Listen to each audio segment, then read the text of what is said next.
14e journée de championnat, le duel entre le Spirou et Telenet Giants Antwerp, deux équipes qui restent sur une défaite énorme et deux défaites même du côté du Spirou. On veut absolument se racheter et on est prêt à mettre toute son énergie dans la bataille.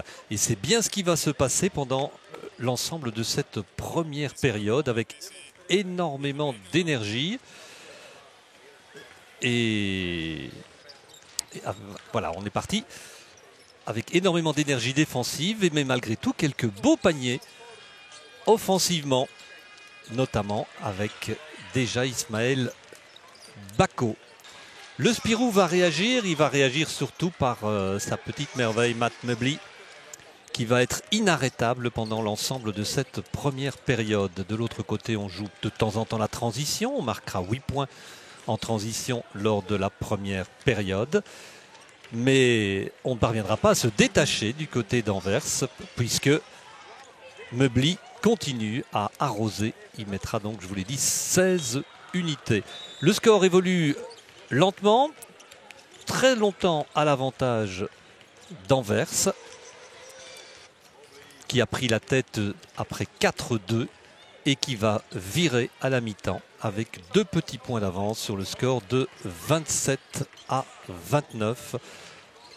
Bonne rencontre, même si quelques shots ouverts ont été galvaudés par l'une comme l'autre équipe. Important de reprendre convenablement et c'est le Spirou qui va reprendre parfaitement à l'image d'Alex Libert qui remet son équipe à l'avantage.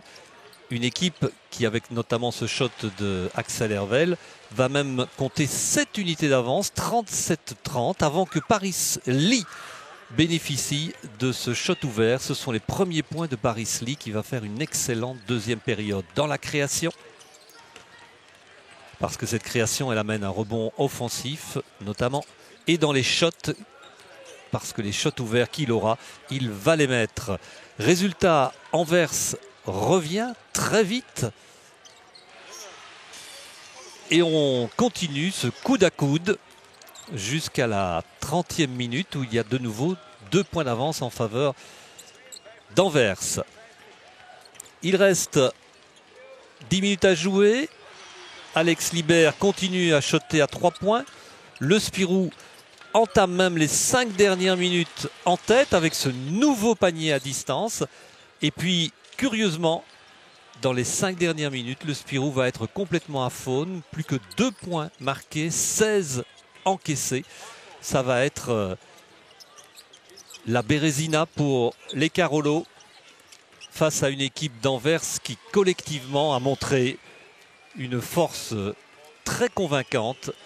Tous les joueurs qui ont été alignés ont été efficaces et la victoire d'Anvers est parfaitement méritée. Le MVP du match, Bako, mais c'est vraiment toute l'équipe qui mérite ce titre de MVP.